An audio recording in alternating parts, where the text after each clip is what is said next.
Call the Kitty Hawk Town Council to order Tuesday, October the 1st at 2013, the Kitty Hawk Town Hall at 6 p.m.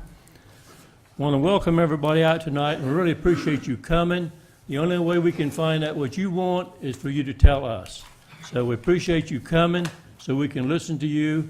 And if you really want to speak, you have the opportunity to do so. If not, we probably will have a show of hands in favor and those against after everybody gets through speaking that wants to speak. And we will ask you to hold it to no more than 3 minutes, and so we can find out from everybody what they like. We'll have 2 presentations before that, and then we'll give you the opportunity to speak. So thank you for coming. Next is approval of the agenda. Move to approve the agenda. Second. Okay, any discussion? All those in favor? Aye. Opposed? Okay. First is a presentation by Mayor Pro Tem Gary Perry. Folks, I very much appreciate you showing up. It looks like the advertising worked. I know this is an important topic for you. There are 2 things before I speak that I need to address, and one is the fact that this will be videoed and shown on Channel 20, but in the process of doing that, we do not yet have the capability of showing what's on the screen to the people in the camera.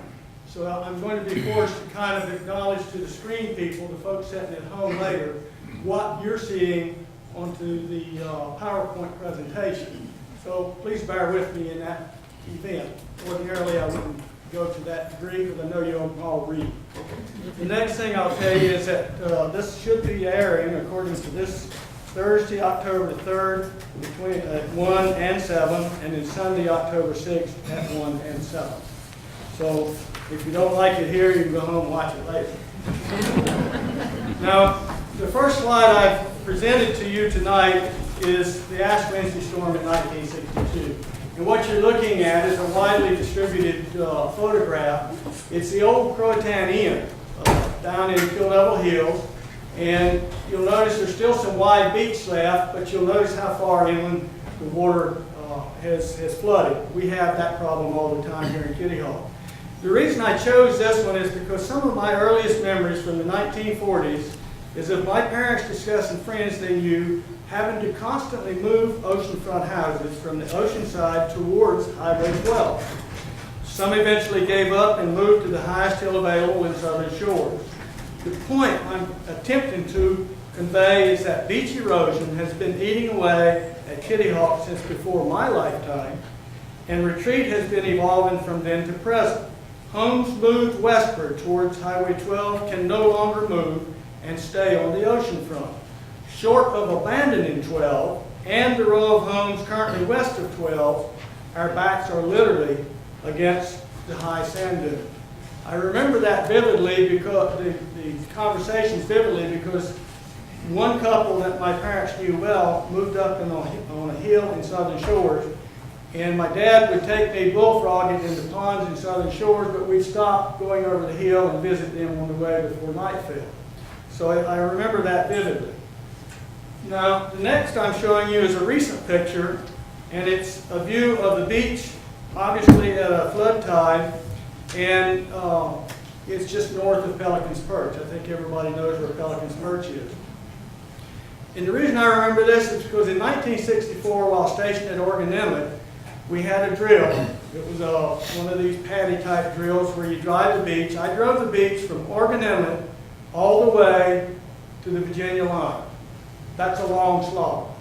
It took a long time. It took all day. But I could do that because the beach was wide enough without worrying about tide, flood, or low tide. I could make that run. And the only thing I remember about that one to the detriment is the trip took all day. It was through a high and a low tide cycle. I couldn't make that trip today. There's not enough beach left between high scarf, what dunes are left, houses that are right in the ocean, those sort of things. So the point I'm trying to make is we've eaten to the point where you couldn't drive the beach without first knowing what the state of tide would be and where you would be at that state of tide. Now, I'm showing the 91 Halloween Northeast. And here we're looking at the post office. It's a lagoon all around the post office. All you need are alligators. But postal service is interrupted. 12 on 58 town streets are flooded. Dunes are destroyed. Business and transportation issues. The postal service from this facility that I'm showing serves Kitty Hawk, Southern Shores, and Duck. Note the old Kitty Hawk life-saving station in the lower right-hand corner. That building has since been moved to the west side of the highway. During the Halloween storm, routine access from north to south in Dare County was limited. Fire, EMS, police response impacted. Working people cannot get to work. And water is trapped between the high dune and what is left of the ocean dune line. So it just sits there until it's pumped or somehow naturally goes into the ground. Now, after Isabel, FEMA builds a dune. I'm showing a picture of that dune. The dune starts to erode on the north end before completed on the south end. Here's an important point. Please remember this as you discuss this. At this point in disaster relief, FEMA has paid the bill for cleanup, debris removal, and associated costs. Things start to change after Superstorm Sandy. In the next slide, another important point. 2 property owners refused to sign easements for the dune. Dune was not placed at those 2 locations, so you had a breach there. Easements, please understand that easements for beach nourishment will be critical to accomplishment of placing sand to restore a beach. Bypassing lots, as was done in the Dune project, will not work for nourishment, since stopping sand nourishment at a property line is just not feasible nor practical. All property owners on the oceanfront will have to return easement documents quickly in order to get a proposed project going.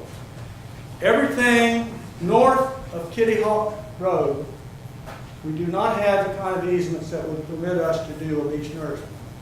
We do have county performed south of there, but anything north of that, we're starting from scratch. And we, the town, will have to do that. It won't be a county project.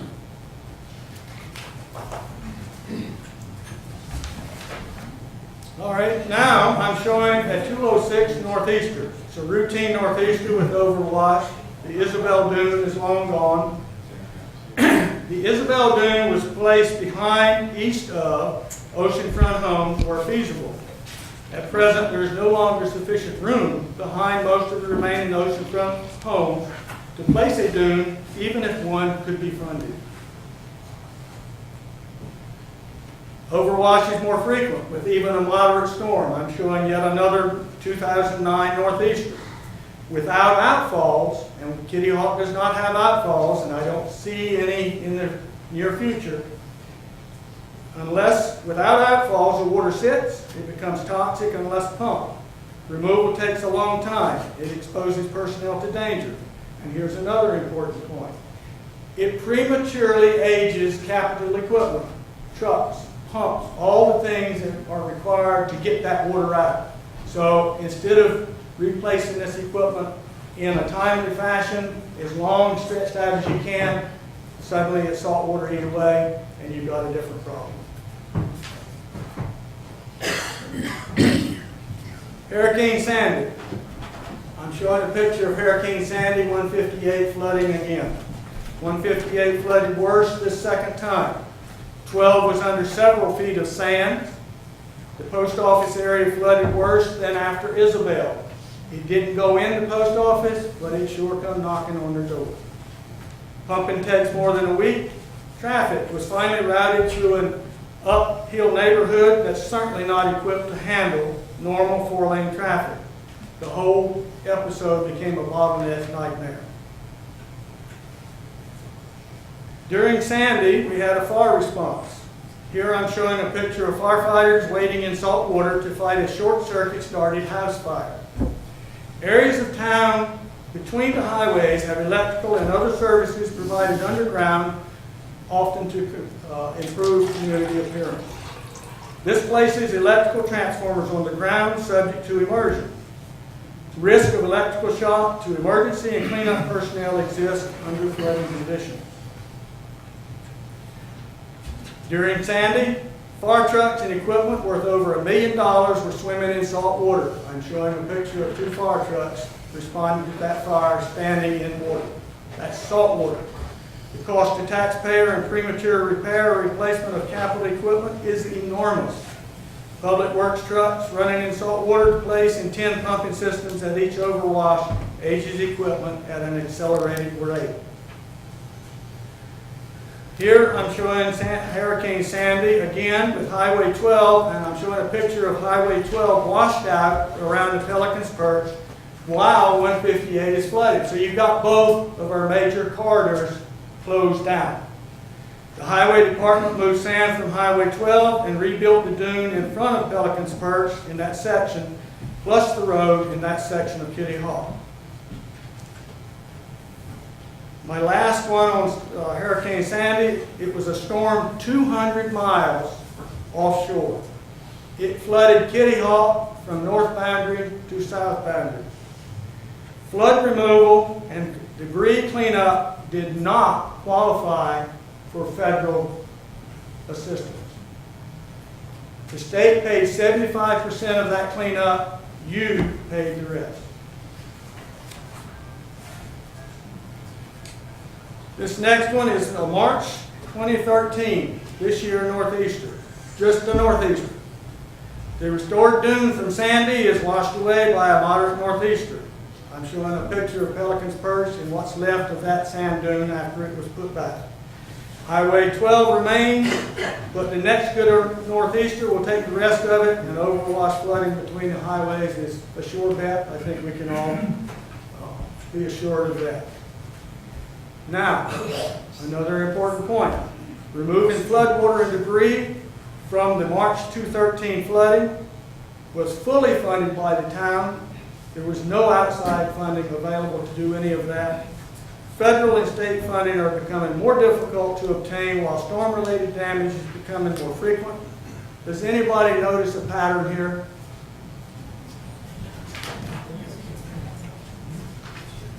Now, fact, I give you facts. What is the purpose? And here I'm going towards perception. What is the purpose of rebuilding the beach? We're trying to reduce, and this is on the slide for you folks at home, we're trying to reduce, mitigate, or eliminate damage to public and personal property. We're trying to ensure public safety, emergency access, and open transportation roads.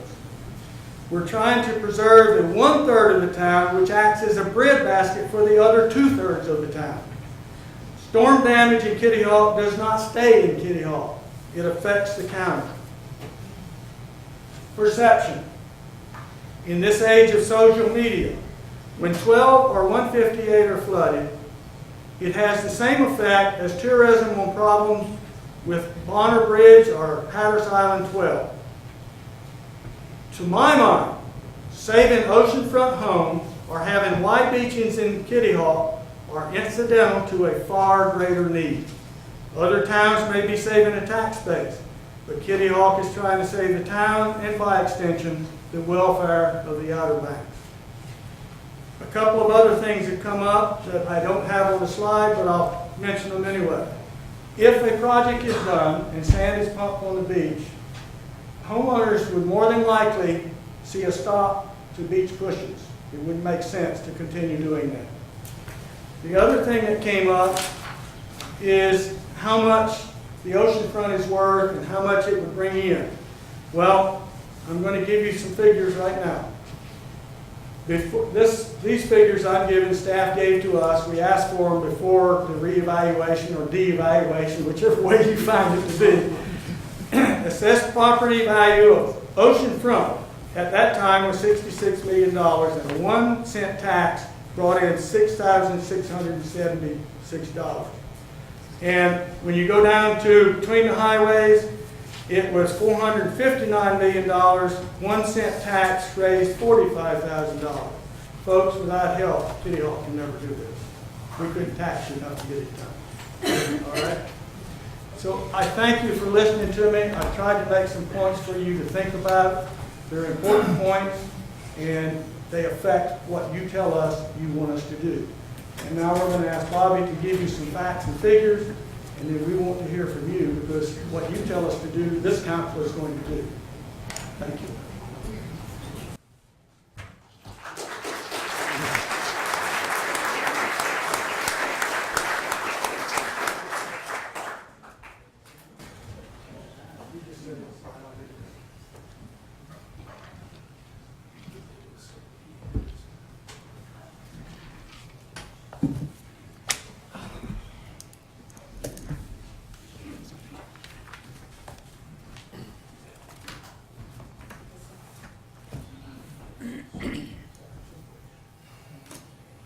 Dare County Manager Bobby Outen has put together some information that, and some ways of trying to work together in the financial end of looking at what we're talking about at Beach Nourishment. So Bobby? Good evening. Thank you all for having me. A couple things caveats at the beginning. This is a beach nourishment proposal that has come together through several months of discussions. It's been discussions between me and the other managers. I think the mayors and the chairman of the Dare County Board have met and discussed this as well. And it is an option that we've got out here that we're floating for discussion. It is not necessarily the final plan. No board has adopted this. Our board hasn't adopted it. Your board hasn't adopted it. None of the other town boards have adopted it. So this is out here. This is a way to fund beach nourishment. It's a way to use the county dollars to help all the towns do what they need to do in their towns. And so I tell you that because we said it tonight doesn't mean that a month from now, when everybody's going through the things they need to do to approve something or not approve something, this will be exactly how it is. But this is a framework that we can work from, and a framework for the town leaders to discuss as we move forward. Similar to what Mayor Pro Tem Perry just talked to you about, there are some overall goals. He has gone through them in much more detail and much better than I will here. But the overall goals of the Beach Nourishment Project at Kitty Hawk are exactly what he said. The big overall goal is to protect infrastructure, to protect Highway 12, for example. This is a picture from one of the storms. I'm not sure if I think it was Irene or Sandy, but you can see what the problem is. It's also to protect 158. Again, this is a picture of 158. I think this may be the Halloween storm, and you can see again what the problems are, and again, the photographs that Mr. Perry shows you were much better than these.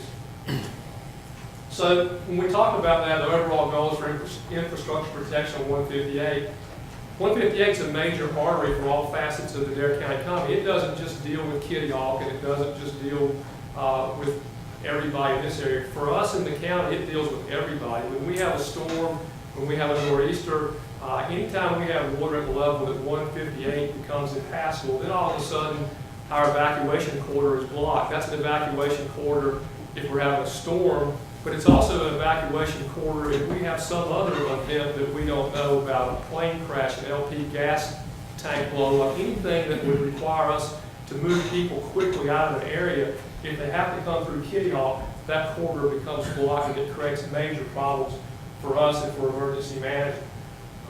It's a major supply corridor. When we have a storm and we're going through the recovery process, as you all know, because you've been in the middle of it, the recovery takes months. It's not something that in a week or two it's all done.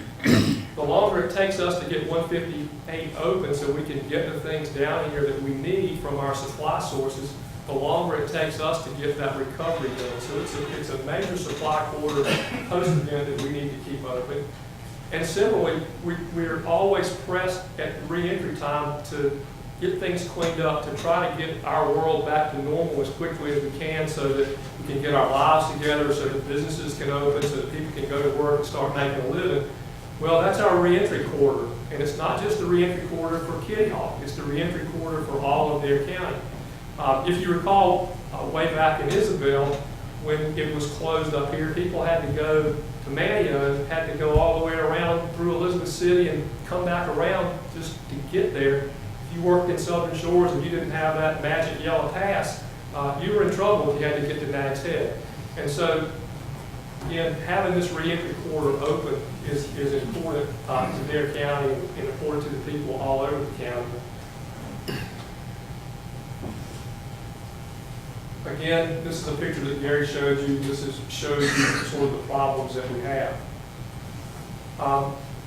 We also understand the need to protect the properties between the highways and to protect from flooding during northeasters and other storm events. You all had an inordinate share of that, and between the highways and Kitty Hawk seems to be a problem that occurs annually whether we have a hurricane or not. The last thing is there is some merit to providing continuity of beaches throughout the county. It would be a shame that we spend a bunch of money in Duck and we spend a bunch of money in Kill Level Hills and Nags Head spend a bunch of money to have big, wide open beaches.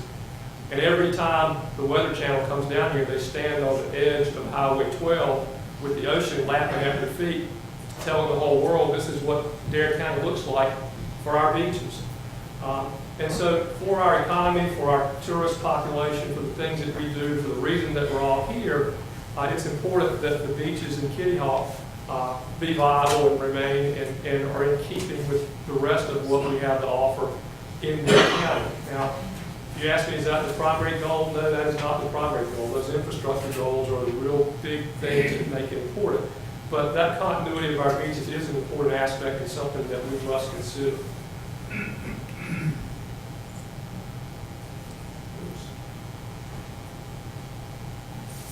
So, the question then becomes, what are the county's goals? Why is the county involved in this? First of all, our goal is to achieve those goals. Those same goals, Commissioner Terry just talked to you about, the same goals that I just talked to you about. It's to achieve those goals. It's also, we have a beach nourishment fund that's paid through out of occupancy tax dollars. And that fund accumulates money. And it can be only used for one purpose, and that's to restore beaches. We can't spend it on another thing. We can't reduce tax rates. We can't pay for ambulances.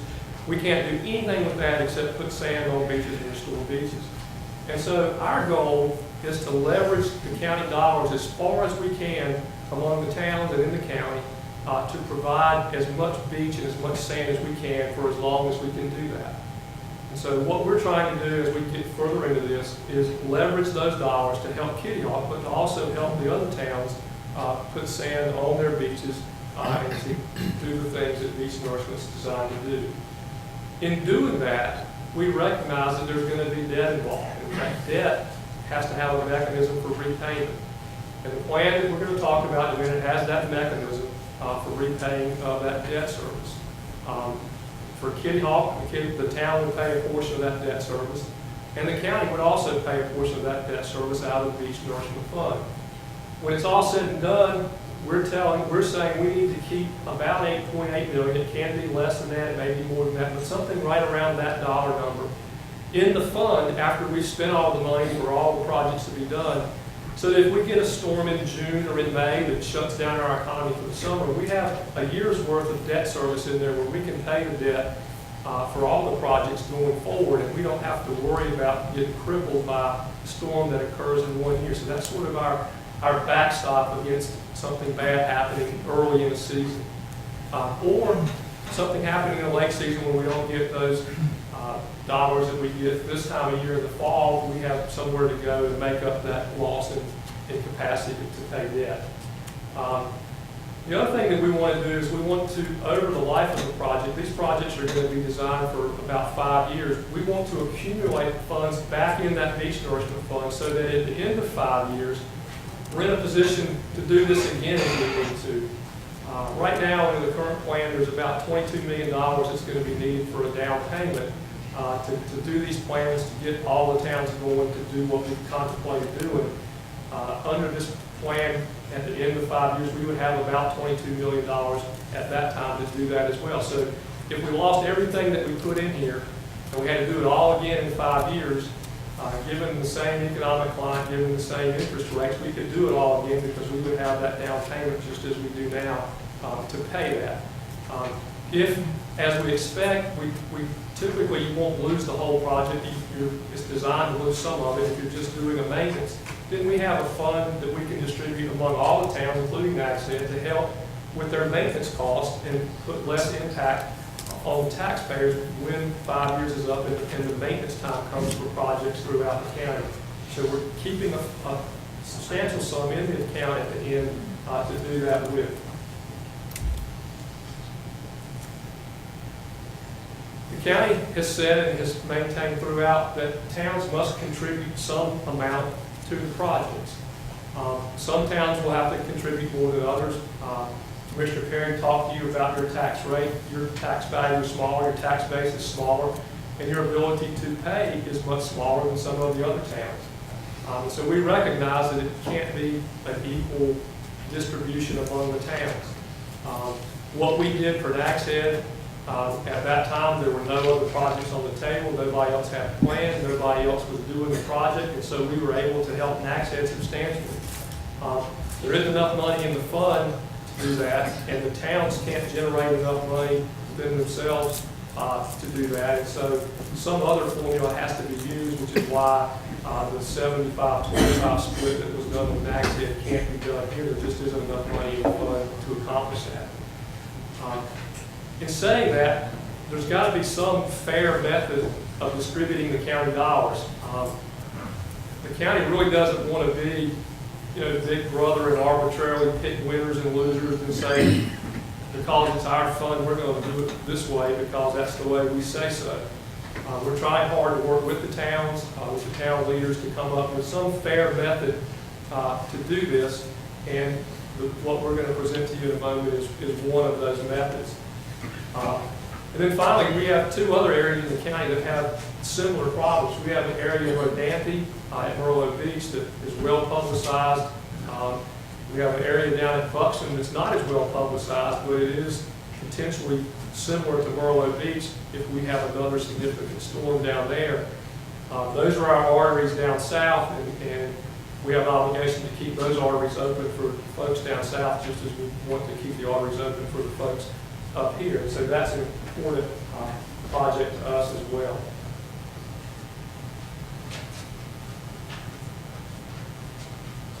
Difficulties.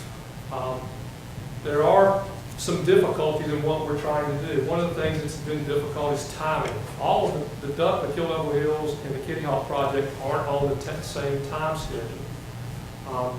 That creates problems trying to allocate money, trying to look at your cash flows to figure out when you have to spend what. Do we have this available for that entity now and then? And are the costs going to be the same? How far out can we project? And so the timing, when they're not the same, creates multiple problems for us in planning and for us in trying to, again, come up with some method to distribute the county dollars. The other thing that's a problem is the unequal scope of the projects. The number of cubic feet weren't necessarily the same throughout all the towns. The length, the number of feet of projects weren't necessarily the same throughout all the towns. And so the scopes were all different. And as we're trying to allocate dollars, we didn't have an apple-to-apple comparison, and so we're trying to figure out ways to put everything on equal footing so that we can treat everybody fairly. And then the last thing is similar to what I just talked about, that's unequal tax bases. A penny in each town generates vastly different numbers, and therefore towns have vastly different resources available to do what is necessary to nourish their beaches, and so somehow we've got to overcome that issue as well. So, solutions, what do we do? On the timing issue, what we did is we're going to, in this plan, upfront money to each of the towns for their permitting and design costs. And what that'll really do is it will allow everybody who needs to accelerate their schedule to get everybody on the same time schedule. So the engineers can go out in Kitty Hawk and go ahead and get the work. If we had to wait for Kitty Hawk to raise taxes or generate revenue or whatever, it might be a year or two before they had funds sufficient to even do the engineering cost up front to figure out how to do this, what it's going to cost, and all those things. And so this plan front loads those dollars to Kitty Hawk, but to the other towns as well, so that we can get everybody on the same time frame. The result of that is, if you do that up front and get that going now, there's a 17% savings over the cost of nourishment. So if everybody does their project at the same time, if we bid it all out at the same time, get all the work done at the same time, then we can save 17% of the total cost of all the projects by doing that. And so it's worth our upfront investment to get the projects on the same schedule, to get that savings, which is millions of dollars. The issue with the scope, what we did is we decided, just for the sake of discussion, that everybody would do the same size project. And the size was based on the Nags Head project. Nags Head put 75 cubic yards per foot on their beach. We've all seen it, it's held up well, and so we picked that. There's no magic in that. We picked that 75 cubic yards per square foot, or per foot, as the number, and then we were comparing apples and apples. If everybody's doing 75 cubic yards per foot, when we start allocating dollars, you'll know how they all match up. When you're looking at how much Kitty Hawk gets versus Kill Level Hills, or Kill Level Hills gets versus Duck, then you're looking at similar projects. There's not going to be any argument, well, they're putting 100 cubic feet and this town's putting 50 cubic feet or whatever. For purposes of this, they're all the same, and it's based on the Nags Head project. Towns that want to do more than that, then that's fine. If they want, if they have the funds and they can do it. I suppose if the town wanted to do less than that, then they could do that as well. We would still contribute the funds, but at least in the beginning, in the talking stage where we are now, we're all talking about the same thing. So that's what we did. So, solutions to the unequal tax base. We ran multiple models.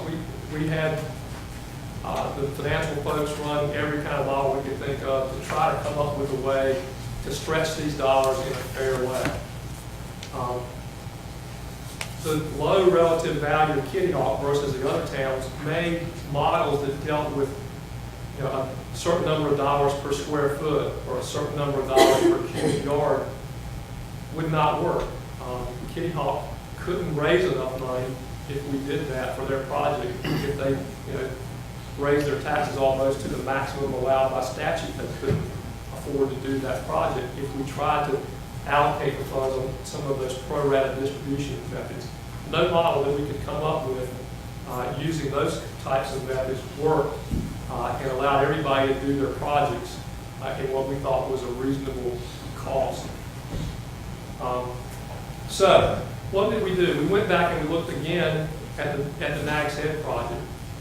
Nags Head they had a municipal service district, and they charged them a tax rate, and I don't remember what that was. And then they charged other areas in town a smaller tax rate, so that most all of the town paid something towards their projects. If you took the total dollars that they spent between the two districts and just divided them by the number of tax parcels, then what they did is they averaged 7.82 cents of property tax in the town. And so in theory, although everybody didn't pay the same thing, because again, they had a municipal service district that paid a lot more, but in theory, if you average it out over town, everybody paid 7.82 cents to get 75 cubic yards of sand on their beach. So we took that,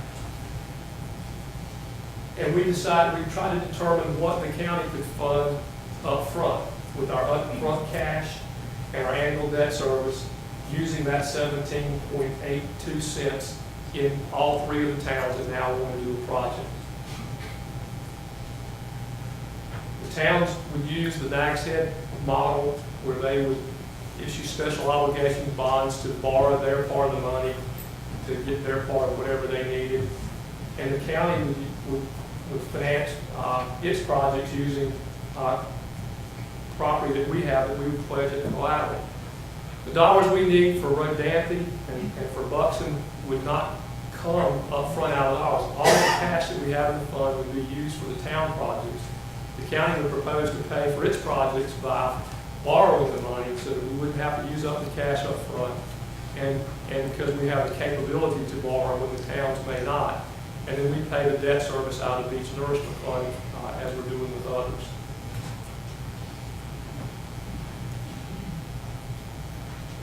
Again, this is a proposed plan. I told you this before, it may be tweaked. There is some kind of a time crunch because we have to give the engineers time to do their work to get all these things on schedule. They're looking at trying to get to a 2016 construction date.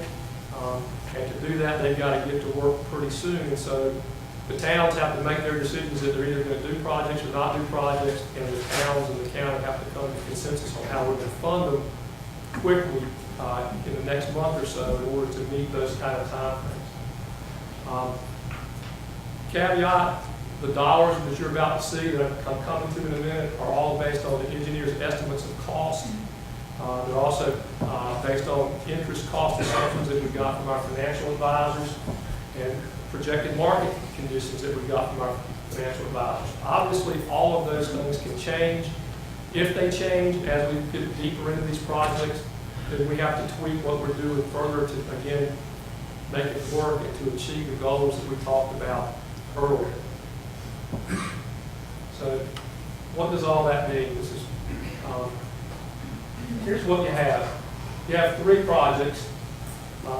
You have a duct project at 14.4, a Kitty Hawk project at 16.5, a Kill Hills project at 10.9. So you've got 41.9 in projects, $41,921,000 in projects that are trying to get done, not including the 2 projects down in Rodanthe and Buxton, which we're estimating are going to be around $25 million, which is in line with what you've got here, $12 million each. So you've got over $60 million in total projects in the county that we're trying to do and fund out of this fund. The town in this plan will contribute almost $4 million, $3.9 million towards debt service. The County Beach Nourishment Fund would contribute $10,300,000 up front. We would contribute $3 million of debt service, and the county would contribute a total of $13,337,000, with $337,866. So a little over $13 million would be put in by the county. So the total cost with the interest and all would be $17,200, of which the county puts in $13,300 and the town funds the rest. This shows what that means. 7.82 cents in Kitty Hawk generates 765,977. So if, however, Kitty Hawk decides to divide up that 7.82 cent through a municipal service district or however they do it within their town, on average, that 7.82 cents would generate $765,977 for 5 years. If you add all that up, that gives you the 3.9 that Kitty Hawk would put in over the 5-year life of the project. During that same time, Dare County would put in a decreasing amount starting at $694 and ending at $520. The reason for that is a financial principle in municipal borrowing. You have level principal. It's not like your house payment where each month, as you pay principal, you pay more principal and less interest. In municipal borrowing, you pay the same amount of principal and the interest declines over time. And so we're taking advantage of the decline in interest to make that money available to use in other places that are doing their projects. And this is my last slide. The conclusion of all that is that all the towns in the county with substantial oceanfront erosion problems will be nourished. Some or all of the funds, depending on future conditions, necessary to maintain the nourished beaches will be available down the road. Obviously, that's dependent on how much erosion you had, how much prices go up, but we've got, as I told you earlier, a big chunk left in the fund to try to help all the towns cover that maintenance cost 5 years out, where we're not in here scratching our heads 5 years from now, now what are we going to do, now what are we going to do. The goals that I outlined and that Commissioner Perry outlined will be met. If we can put this amount of beach out there, we're confident that it will work. Go to NAGSED. NAGSED's been through 2 hurricanes. They've had no water on the highway, and they've had no oceanfront homes damaged during either of those storms. So We have a test case that's worked well so far, and the proof is in the pudding. And finally, the cost to each property owner in all of the towns that do beach nourishment would be the same. Each person on average would pay 7.82 cents in taxes to have a nourished beach in their town, from duck all the way to max head. And so that is the plan that we're discussing. That is what's being put out there. Each town has this plan before them. Our county commissioners have this plan before them. This is the first meeting that I've been to discuss the plan with anyone in the public or with a total board, although individual member or the mayor or the mayor pro tem have met with us and our staff and with the other mayors and their staff. Again, just trying to figure out a way to make this work for all the towns, and again, to use this fund as best we can to put sand on the beach. Dare County has no interest in not spending those dollars. Again, they can't be used for anything else. They can only be used to put sand on the beach, and that's what we want to do. And so we're trying to make it go as far as we can. We'd like to have all the towns have successful projects, and so we're trying to do our part to make that happen. Mayor, that's my presentation, and I'm glad to answer any questions that you might have. Anybody up here have any questions? No, your presentation is spot on, and what you've presented to this town is something this person never dreamed was even possible. So you've just made the impossible possible, and now I want to hear from those folks. Right. Yeah, me too. So Bobby, we thank you for coming, and you're gonna hang around to, If anyone has questions, I'm glad to stay as long as I okay, can. okay. But Thank you. we'll try to not have questions during the comment session and see. We have some people who have signed up, and Lynn, you will call their names. We will try to give you an opportunity, if you don't want to speak, for a show of hands, those in favor and those against the program which you've just seen. And we ask you to keep it within 3 minutes. We just need to know your opinion of yes or no, really. Okay, Lynn? If I call your name and you don't want to speak, just shake your head, because I think some people just signed in to sign in and didn't really want to speak. Donnie King.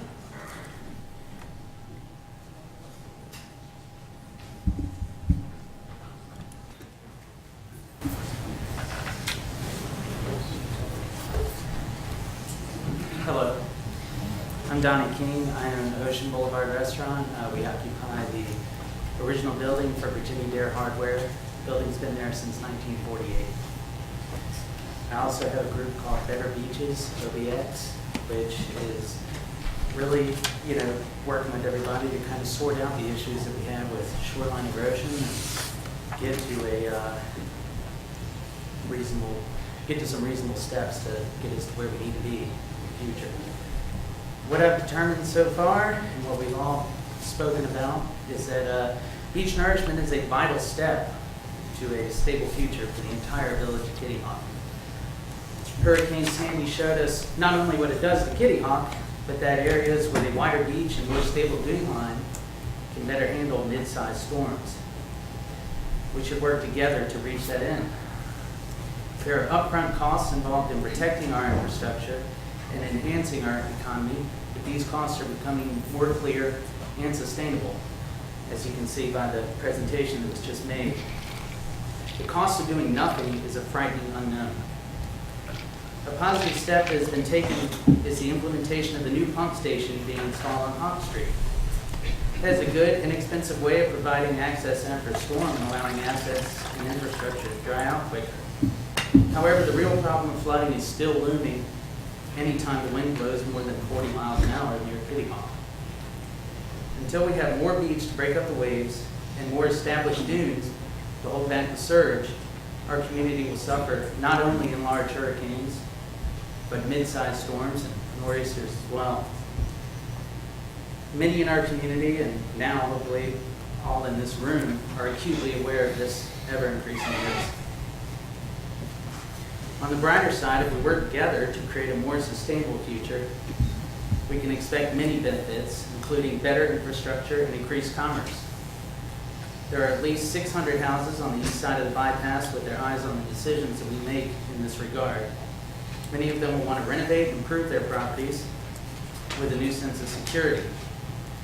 This means good money for our local contractors and or rental agencies, and lots of it, often provided by people from other areas who love Kitty Hawk. Also, we can expect renewed confidence in business in our area, attracting new organizations and filling our empty storefronts. We live off money made from visitors, and being more attractive to out-of-town guests who bring new money into the community is a lasting commitment that should not be overlooked. It's time for us to get excited again and build ourselves up again for a better economic and more stable way of life over the next decade. I had mentioned Sandy because of her direct impact on our beachfront community. We saw some other storms like Isabel. Let's not forget about Irene, which greatly damaged our Soundside communities where many of us live. When we had to repair and in some cases vacate the places we live, we still had a place to work and earn from, and from which to gain and help gather supplies. We will continue to work on solutions on the west side of 158 with resources we collect every day from the whole community. In situations like this, it truly takes a village and an entire village to succeed. I hope we can make a decision to move forward with this project and secure a more prosperous future for Kitty Hawk.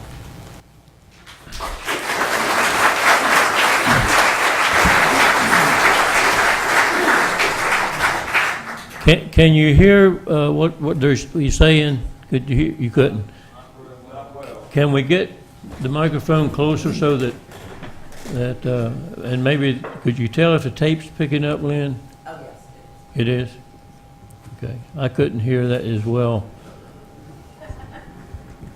Basically, I turned purple and He's for it. Well, I could hear what you were saying, but I didn't think it was going out very good. Okay, next.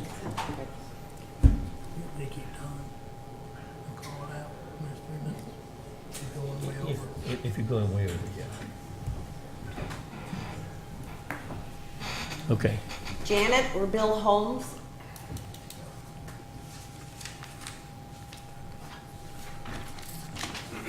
Merritt Hooper?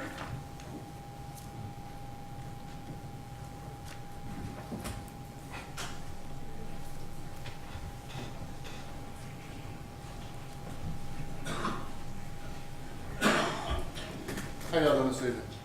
First off, I'd like to thank the council for taking issue with this large issue that we have. This isn't anything new. It's been going on for 15 to 20 years, probably even longer. And what it boils down to right now is, over the past 10 years or so, we've had 3 major nagging issues with it. Whether or not it would work, NAG's head has already proved that the project will work. Secondarily, whether we need it, I think Mr. Perry's presentation tonight has proved that it is needed. And third, how to pay for it. And that is the big issue, like it or not. At this point in time, I'd really like to urge the town council to take the time to figure out the best way to fund this project. It's not a question of if, it's a question of how and when. And with what Bobby has put forth tonight, it's a very positive plan that can, I believe, be tweaked for the town of Kitty Hawk to benefit the whole town. Thank you very much, and appreciate your consideration on this matter.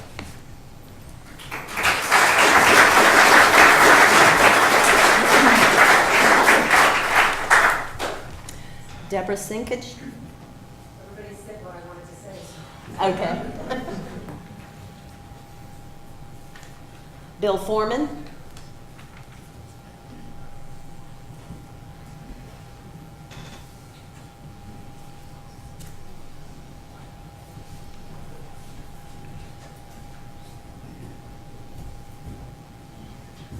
Good evening. I'm Bill Foreman, owner and operator of the Sea Cove Motel, Milepost 3, Kitty Hawk.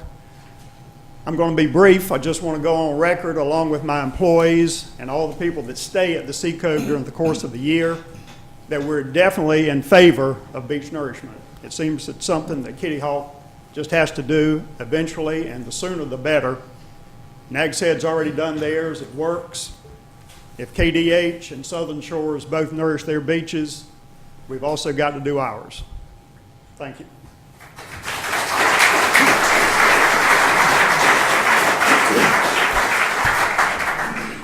Larry McManus? You're good? Greg Lloyd?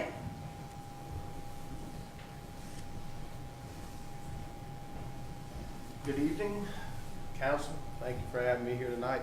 Thank you for this opportunity. I just wanted to say that there's one point that was neglected here that's very important, is that if we do have that storm, Mayor Pro Tem, and we do have a nourished beach that's engineered with a plan for renourishment, then we're eligible for FEMA assistance. And that's very important, as you say, as it becomes more frequent. And some people might say that I'm here to support my brother because he lives across the street from the Atlantic Ocean, and I am.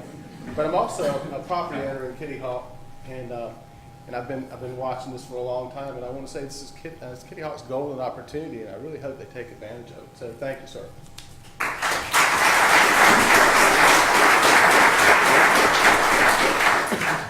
Danny Purcell?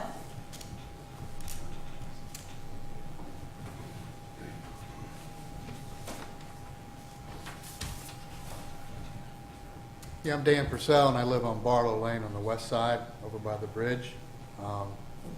I experienced a little flood during the last big storm, 2.5 feet outside my shop and 1.5 feet of water inside my shop.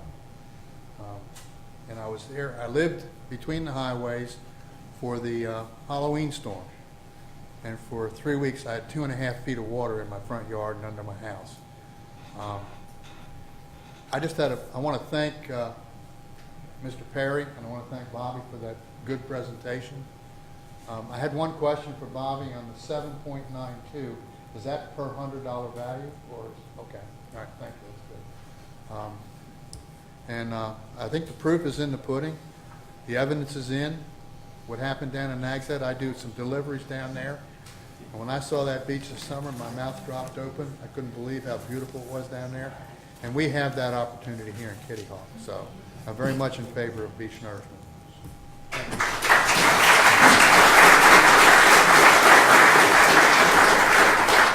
Brad Lloyd?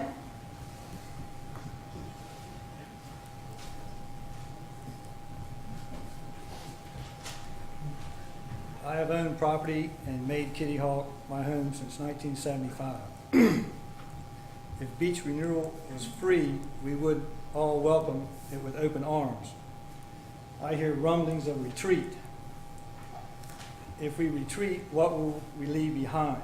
Septic tanks washing in the surf, broken off house pilings, condemned homes, lower tax base, sewer water mixed with ocean water, town roads with clay bases saturated to a point that allows the asphalt to break up, driving through residential subdivisions, stop and go 2 miles an hour to get south because bypass is flooded. All of our real estate values, no matter where you live in Kitty Hawk, will be depressed as Kitty Hawk crumbles. Let's get our heads out of the sand and pump sand. Beach renewal works.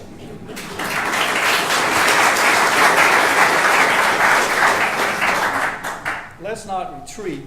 Let's stand our ground. My wife and I are willing to pay a higher tax to make it happen. Thanks for your time.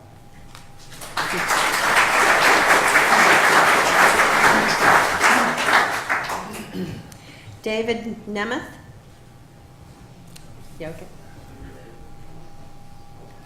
Rosalie Barlow?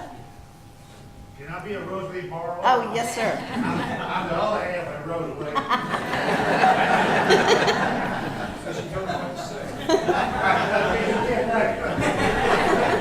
What is your name?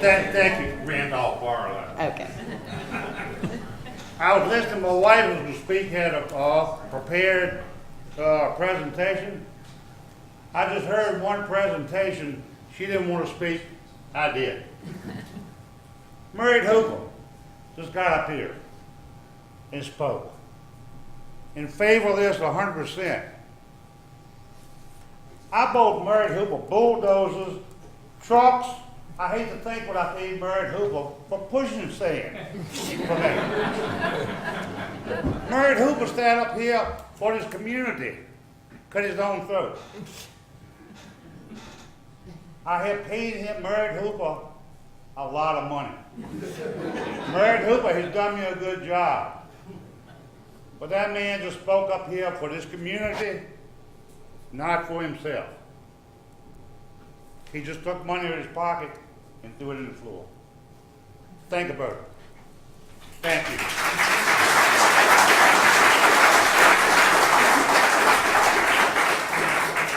Tina Tice.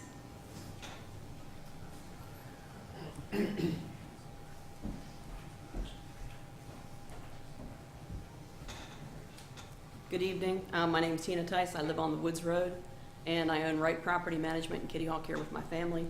Many of our clients have told us stories of spending in excess of $8,000 in the past 12 months to remove sand from underneath their homes and to mitigate damages at their property that weren't covered by homeowners insurance and flood insurance.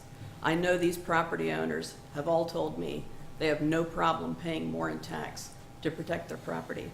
I fully support this proposed project and hope that you all will too. Thank you.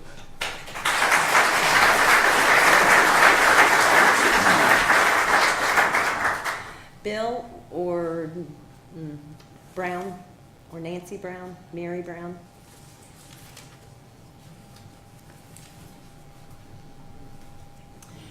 Becky Fitzwater? Bill Holt? Just briefly, Gary, could you address us on north of Dirty Bird, the Black Pelican? What is the plan for north of there? You said that's not included. No, I said that we don't have easements north of Kitty Hawk Road. Okay, just clarification, thank you. You did say that, right? Thank you. Anita or Robert Hicks?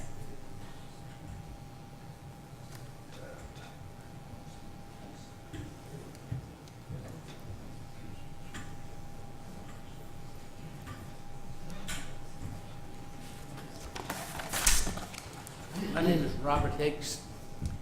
I own a home on Lindbergh, right in the middle, one way or the other. It's 1 mile right, 1 mile left. Had a little water the last few years. Been there 25 years. The biggest thing I recall, though, is about 12 years ago, I attended a council meeting with something similar to this. The councilman by the name of Bill Fruit, I don't know how many of you remember him, down in Florida, was violently against replenishment of the sand. Said it wouldn't work. Said when he lived in Virginia Beach, they tried it and it didn't work.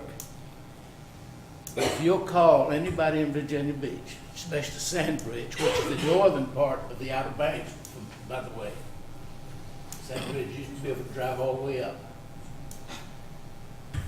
They'll tell you it's been the biggest economic development in the last 25 years in Virginia Beach, replenishing that sand. Been more building, more tax money, and it's really been a boom for them. Just call and chat. So I say, the heck with Mr. Fruit. Let's do it again.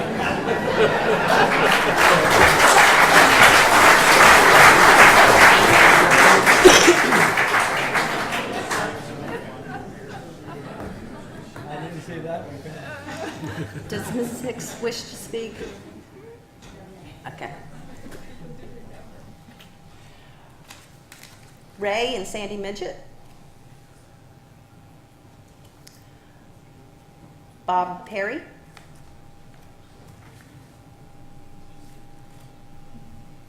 Elaine Martin?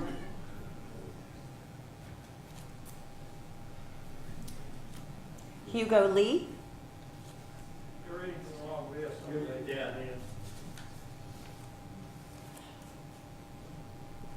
That's the list that everybody signed in on. Right. That's okay. I only have a few more. Jeff Hampton.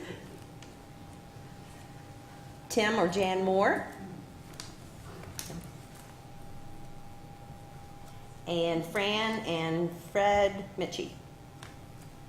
Actually, I wasn't going to speak, but I'd like to say one thing. I think Bob might have done us a minor disservice by not including the loss in capital gains assets if we don't do the project. That would have lowered that $3 million a little bit. I don't know how much.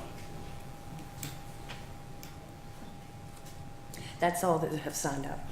Okay, does anybody else want to speak? We want to give you the opportunity to speak if you want to. Okay, come on. Yes, sir. You gotta have one on the other side.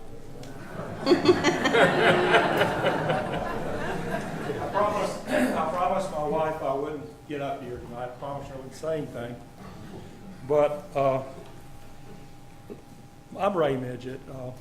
I married a girl from Kitty Hawk over 50 years ago, and Kitty Hawk has been like home to me, even more than my hometown of Manio. We do own a home here, we own property here, and I love Kitty Hawk. I just want to throw out a couple things to you about what Bobby said, and he was correct in everything he said. I have attended, God knows, dozens and dozens of beach nourishment meetings in the last 10 years.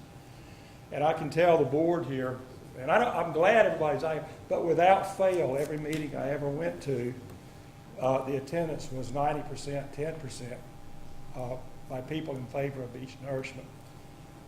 So keep that in mind when you make your decision. For instance, in Nags Head, when they took the vote there, and it was 90-10 every meeting we ever had, the voters voted taxation down 79% to 21%. They didn't want to pay for it. And they did pay for it, but the town imposed it on them. Another comment I would make is that on the Nags Head project, the cubic yards of sand that was put on the beach averaged from 50 cubic yards on the north end to 150 cubic or 175 cubic yards on the south end.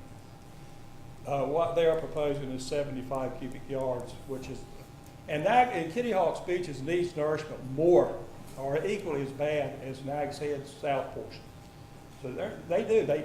So what I'm saying is, he's proposing 75 cubic yards, where Nags Head in an equally as bad beach got from 150 to 175 cubic yards, twice as much. So keep that in mind.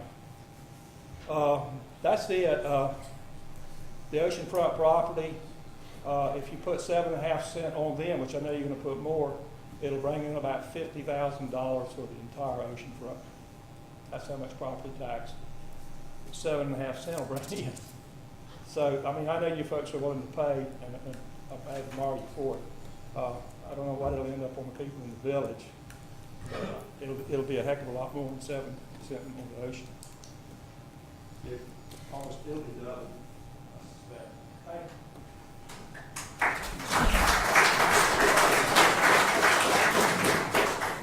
Okay, does anybody else want to speak? You got one. Come on.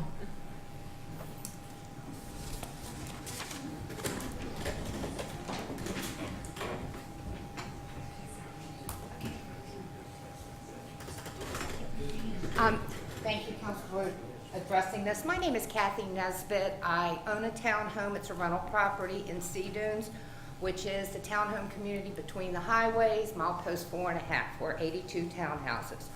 We flood every single time it rains. We have flooded with Isabel. We flooded with Norida. We flooded with Sandy. Irene didn't get us, unfortunately, got our friends on the Sound. But we adamantly are supporting beach nourishment. We need it for our properties.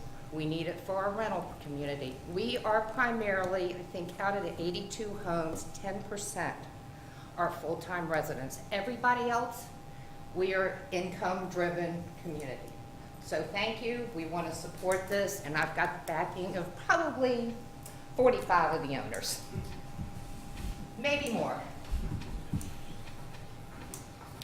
Okay, does anybody else wish to speak? Okay, want to make sure you have opportunity. Warren, You're too long-winded, bud. Come on.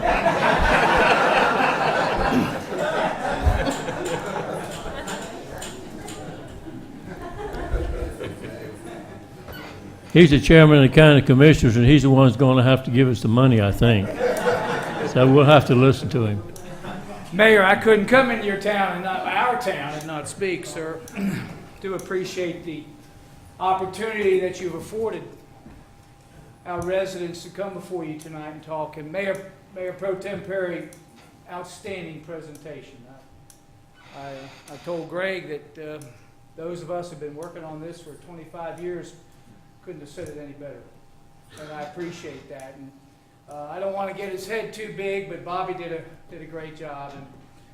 And the important thing to say here today is that I have, as a member of the Dare County Board of Commissioners in the last 2 years, I've lived with over 100 days of having to sustain a population of 5,000 people and all the things that come with that infrastructure by a 2.5-hour ferry ride, 30 cars at the most, one way.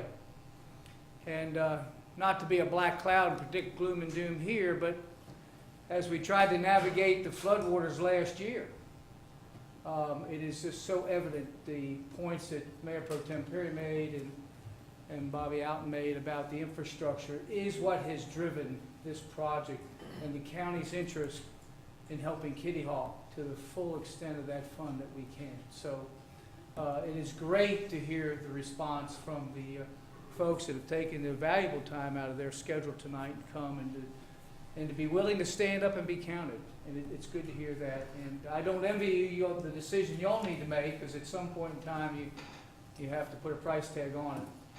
But the Dare County Board of Commissioners stands ready to help our beach towns to the full extent that we can. Thank you. Thank you, Warren.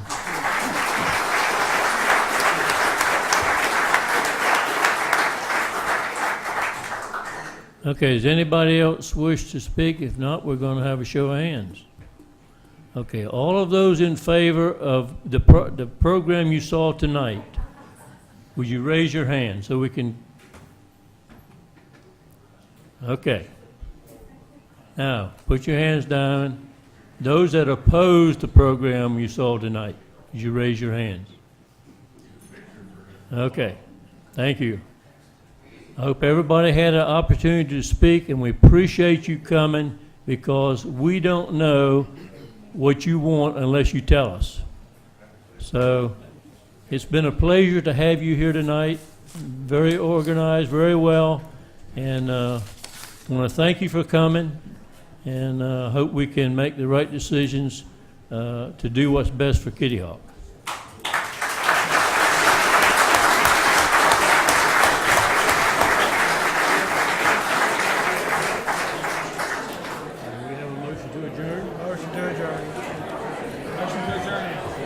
Second. All those in favor? Aye.